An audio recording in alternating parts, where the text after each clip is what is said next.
Hello दोस्तों, स्वागत है आपका आपके लॉ स्टडी चैनल में। आज हम बात करेंगे हिंदू विवाह अधिनियम 1955 के अंतर्गत एक वैध हिंदू विवाह के लिए आवश्यक तत्व क्या क्या होते हैं।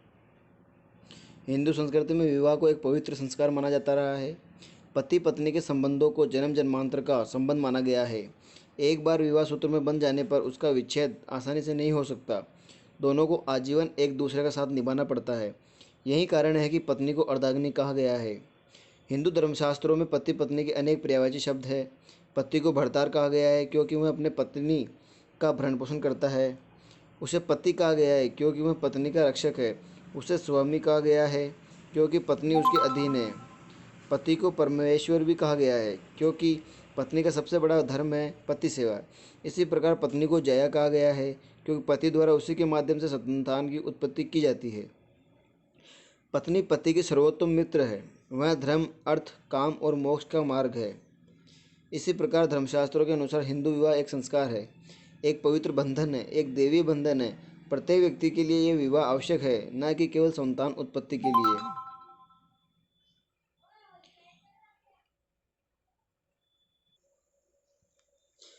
अपितु धार्मिक और आध्यात्मिक कर्तव्यों के पालन एवं पिता के ऋण से उऋण होने के लिए भी। विधिमान्य विवाह के लिए क्या क्या शर्तें होती है। विवाह के पक्षकारों का वयस्क होना, अर्थात वर का 21 वर्ष एवं वधू का 18 वर्ष से कम आयु का नहीं होना। विवाह में के दोनों पक्षकारों का स्वचित होना। विवाह विच्छेद के प्रावधान कर दिया जाना। सप्तपदी आदि का आवश्यक नहीं होना। लेकिन हिंदू विवाह अधिनियम 1955 के अब कुछ उपबंध ऐसे हैं जो हिंदू विवाह को एक पवित्र संस्कार का स्वरूप प्रदान किए हुए हैं। जैसे अवयस्क पक्षकारों के विवाह को शून्यकरणीय नहीं माना गया। अस्वच्छितता को शून्य विवाह का आधार नहीं मानकर शून्यकरणीय विवाह का आधार माना जाना। विवाह विच्छेद की प्रक्रिया का आसान नहीं होना। जहाँ सप्तपदी आवश्यक हो वहाँ उसे पूर्ण किया जाना। विवाह में जातिगत रूढ़ियों एवं प्रथाओं को मान्यता प्रदान किया जाना। सपिंड एवं प्रतिष्ठित नातेदारी के भीतर विवाह नहीं किया जा सकना आदि। इस प्रकार वर्तमान परिवेश में हिंदू विवाह का स्वरूप न तो पूर्ण रूप से संस्कार रह गया है और न ही अनुबंध। इसमें दोनों के तत्व पाए गए हैं। वैध हिंदू विवाह की अनिवार्य शर्तें क्या क्या हैं। हिंदू विवाह अधिनियम 1955 की धारा 5 में वैध विवाह की अनिवार्य शर्तों का उल्लेख किया गया है। इसके अनुसार वैध विवाह के लिए निम्नलिखित शर्तों का पूरा होना आवश्यक है। विवाह के समय दोनों पक्षकारों में से यथास्थिति किसी के जीवित पति या पत्नी का नहीं होना। विवाह के समय दोनों पक्षकारों में से किसी पक्षकार का विकृत मानसिक विकार से पीड़ित नहीं होना। विवाह के समय वर का 21 एवं वधू का 18 वर्ष से कम आयु का नहीं होना।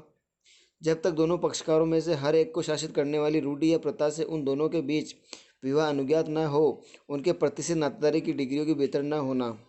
जब तक दोनों में से हर एक को शासित करने वाली रूढ़ि या प्रथा से उन दोनों के बीच विवाह अनुज्ञात न हो, उनका एक दूसरे से संपीड़न न होना। अधिनियम की धारा 7 में वैध हिंदू विवाह की एक और शर्त का उल्लेख किया गया है। इसके अनुसार विवाह का रूढ़िगत रीतियों एवं कर्मकांडों के अनुसार अनुष्ठापित किया जाना आवश्यक है। जहाँ सप्तपदी आवश्यक हो वहाँ सप्तपदी का पूरा किया जाना अनिवार्य है। शर्तों के उल्लंघन का क्या क्या प्रभाव होता है। यदि वैध हिंदू विवाह की अनिवार्य शर्तों का उल्लंघन किया जाता है तो उसके प्रभाव निम्नांकित होंगे।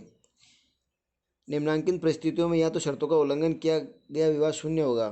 फर्स्ट, जब विवाह के समय यथास्थिति किसी पक्षकार का पति या पत्नी जीवित हो। जब विवाह में के पक्षकार सपिंड संबंधों में आते हो। जब विवाह में के पक्षकार प्रतिष्ठित नातेदारी की डिग्रियों में आते हो। यदि विवाह के समय पक्षकारों में से कोई विकृत मानसिक विकार से पीड़ित या उन्मत्त रहा हो तो ऐसा विवाह शून्यकरण माना जाएगा। यदि विवाह के समय आयु संबंधी अनिवार्य शर्तों का उल्लंघन किया जाता है तो वह अधिनियम की धारा 18 के अंतर्गत दंडनीय होगा। लेकिन ऐसा विवाह न तो शून्य माना गया है और न ही शून्यकरणीय। लापता पक्षकार की अवस्था में दूसरा विवाह किया जाना। इसमें यह प्रावधान किया गया है कि विवाह में के किसी पक्षकार के जीवित होने या न होने के बारे में 7 वर्ष या उससे अधिक के कालावधि के भीतर कुछ नहीं सुना गया है तो इस आधार पर विवाह विच्छेद की डिग्री पारित की जा सकेगी। इस प्रकार उपरोक्त आधार पर सक्षम न्यायालय से विवाह विच्छेद की डिग्री प्राप्त कर दूसरा विवाह किया जा सकता है। वस्तुतः 7 वर्ष या उससे अधिक अवधि से लापता व्यक्ति की स्वयं मृत्यु हो जाना मान लिया जाता है। धन्यवाद साथियों। अगर चैनल पसंद आए तो लाइक एंड सब्सक्राइब जरूर कीजिएगा। Thank you. Please like and subscribe the channel for watching more law study video. Thank you for watching video.